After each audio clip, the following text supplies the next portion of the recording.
going to get the camper today. Yay! I've been riding on a daydream.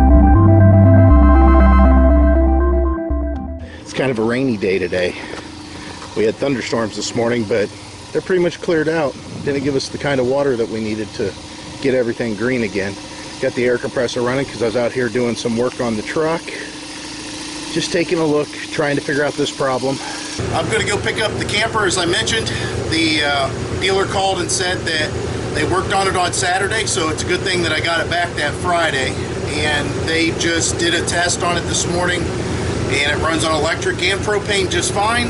And I do owe them some money, which I'm not surprised. They had to get something out of me, but it's only like $13. It's for some copper line, because the way my line came up apparently didn't line up quite right with the other one. So not a big deal. I understand that.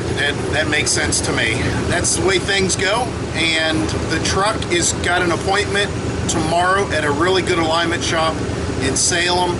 I talked it over with the guy. He had a few ideas. I told him that I've pretty much checked everything. He seemed to think that it needed to be on a rack and really gone over to make sure that some of the stuff that I already ruled out isn't bad, which, hey, like I said, they're a good shop, so good for them. If they can find it, that's great. I don't know what it's going to cost me, but hopefully it's not anything crazy. I'm going to go get the trailer, hook it up, and try to get it back here safely, because that thing is all over the road the way this truck drives. All right, I'm here. I don't know if you can see it through the back window or not. Let's look in the mirror. There it is, just sitting there waiting for me. I got to go in and settle up, and I got to do some shopping in here for a few things too, so I will pick that up whenever I'm already hooked up and hopefully heading back home. All right, so we're all hooked up back there, and everything looks really good inside. I'll show you that to you when we get back to the house. All right, back at home, and I just threw it up on here because, quite honestly, we're going to be leaving not that long. So I didn't line it up very well, and my railroad ties, which were a significant improvement for parking, are starting to deteriorate. So it must have been old railroad ties. So I've got some wood underneath there, and I didn't even bother with my wheel chocks. I just threw a couple pieces of wood there. Take a look at the refrigerator now. First, let's open this thing and take a look at it.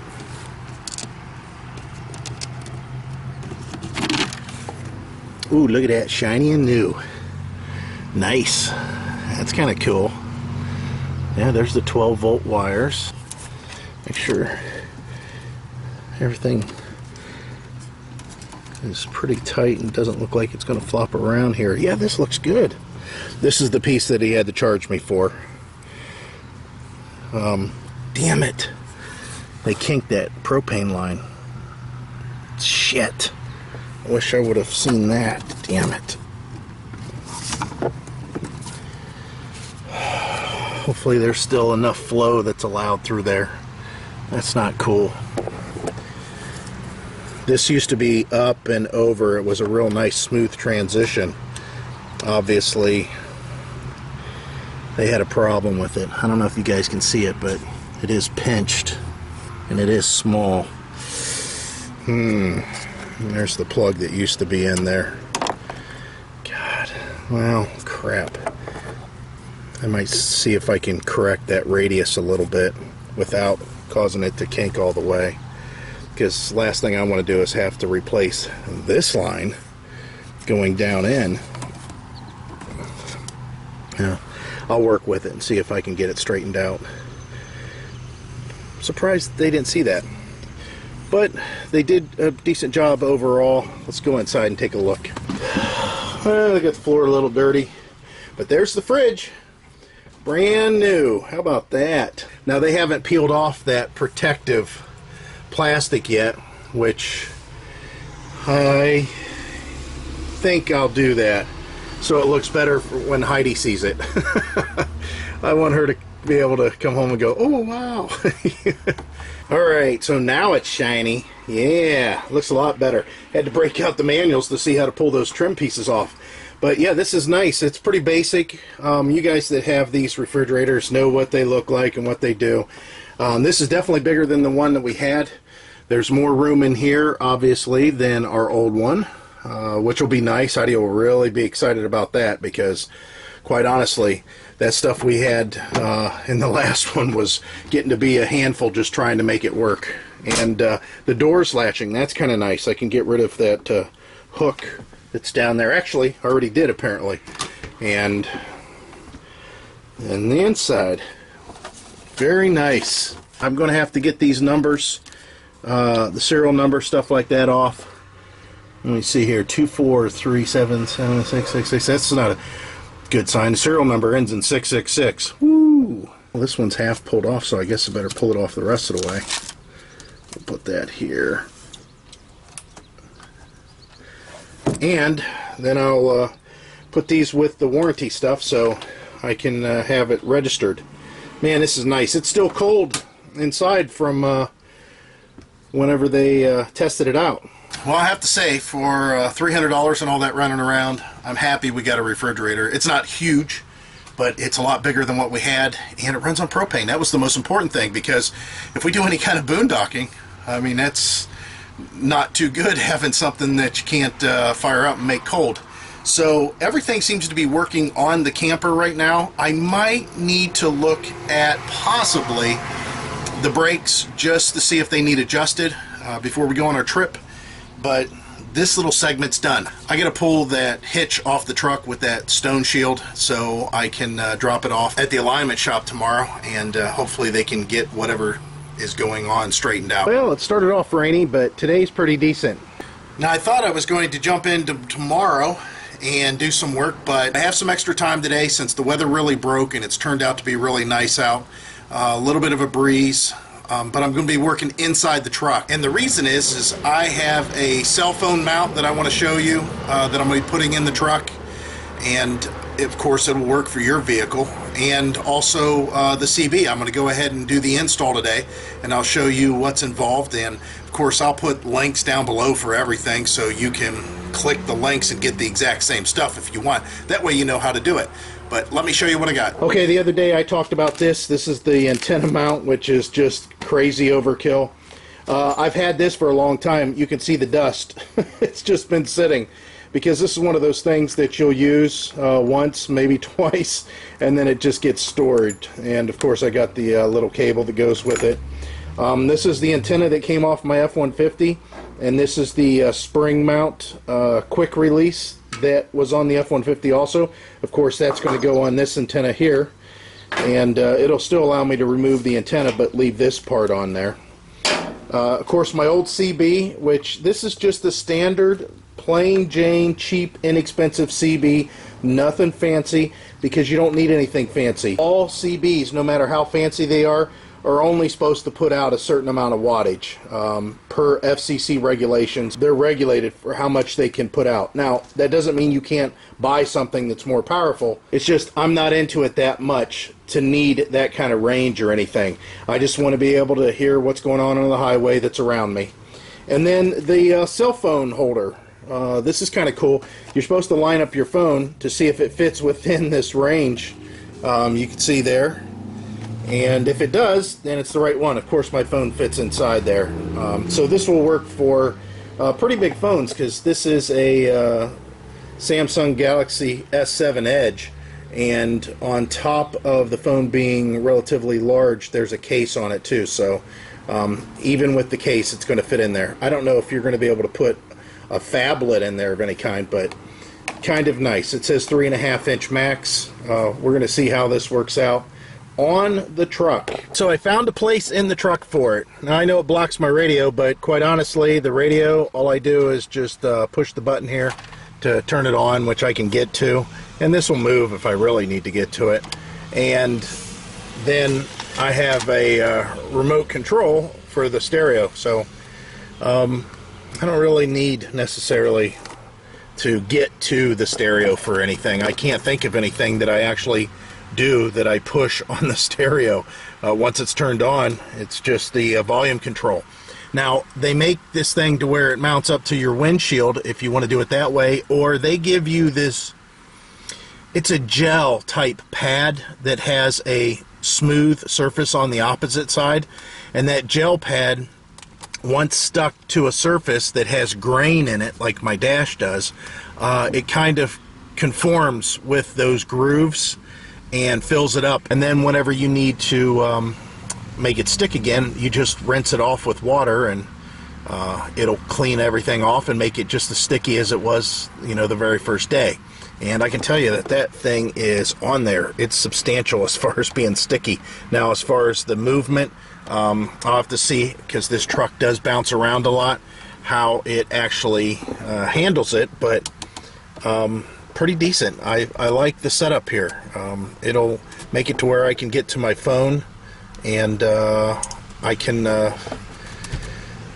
access everything that I want. So far, kudos to that. I'll put a link down below for this thing.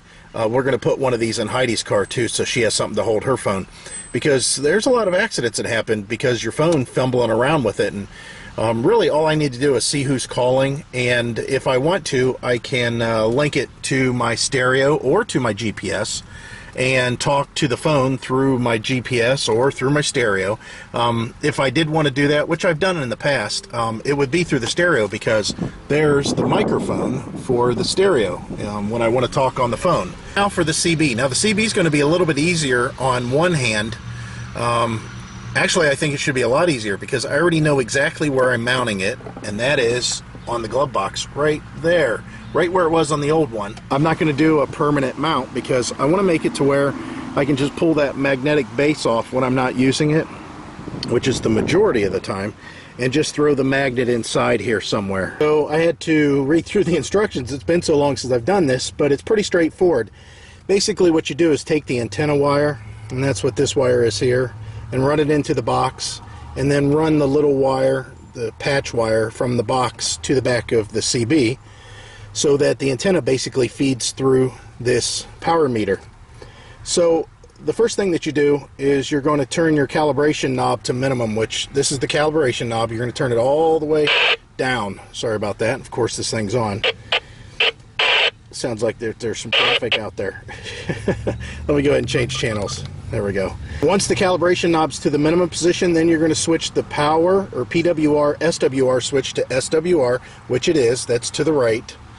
And then you're going to do this forward reference switch to the forward, which is FWD, which is to the left.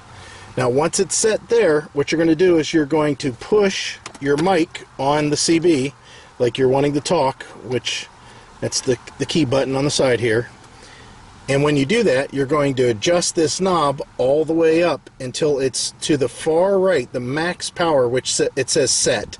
So let me show you what that looks like.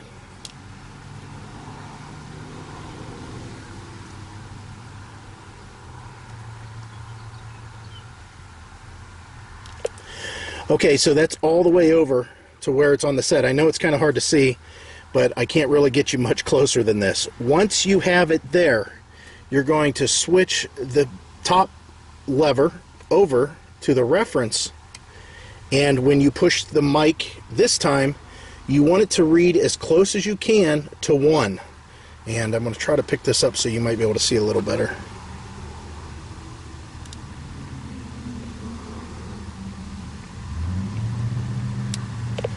You can see there's a little bit of adjustment that I could do there, but not enough to warrant me getting up on top of this truck and adjusting that screw. Anything below 2 is acceptable, so let's look at that again. That's fine. I'm not going to adjust it any more than that. Now, once you have that set, you can check your power output on what you're broadcasting. Of course, this thing is less than 10 watts, so I'm going to set this thing to 10 watt. The calibration button knob doesn't really come into play here. And then I'm going to push it over to power. And then what's going to happen is when I push the key button again on the microphone, like I'm going to talk, it's going to show how much power will be fed to the antenna.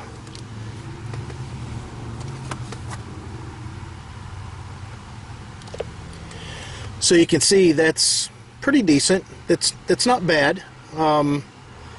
Again, this is just the cheap little CB, so I don't really care. how much power it's putting out, just as long as it can be heard around me, which I'm sure it can be. So that's it. It's set, and this thing's installed. Let me show you what the antenna looks like out there. Look at that beast. It's sticking up there. It's a little bit taller than I remember. I forgot I had that spring that added extension to it, but it is definitely up there. And again, on this side, I didn't do anything special. I just ran it to where when I shut my door, the cable's just kind of pinched in between the door and the weather stripping. It's not going to hurt the cable. I mean, this can move if it needed to, but it's up there. Here, I'll try to point this up so you can see what it looks like there. There you go. Again, what a monster.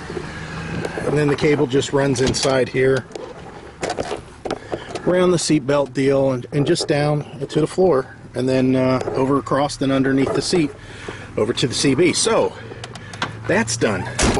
The antenna's done. I've got that phone mount in there. Again, the links are going to be down below for both, and that meter. Pick all that stuff up. I'll put a link for the CB, the antenna, the mount, the whole deal, the whole shooting match.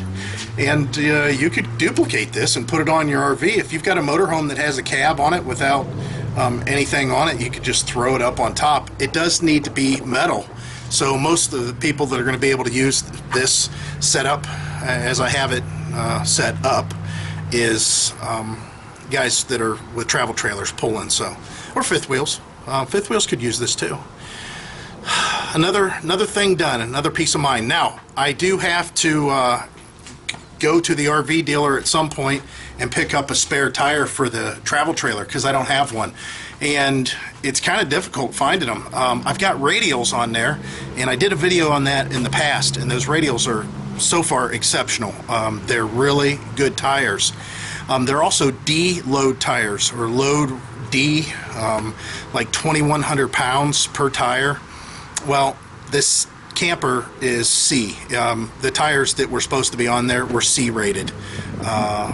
These are a little bit heavier duty. I don't have a problem with running heavier tires on here, but if I get a flat, I want to have a D to throw on there, and I got to have a D radial, and it's really hard for me to find a D radial spoked rim so I can have a spare.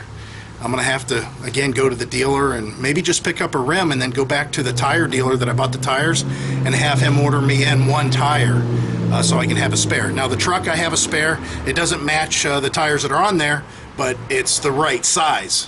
So that's good. I'll definitely throw that in the back of the truck. I'll throw the trailer spare in the back of the truck, and yeah, we got a lot of stuff to do before this trip. All right, that's it for today, and as always, I hope to see you out there. Bye.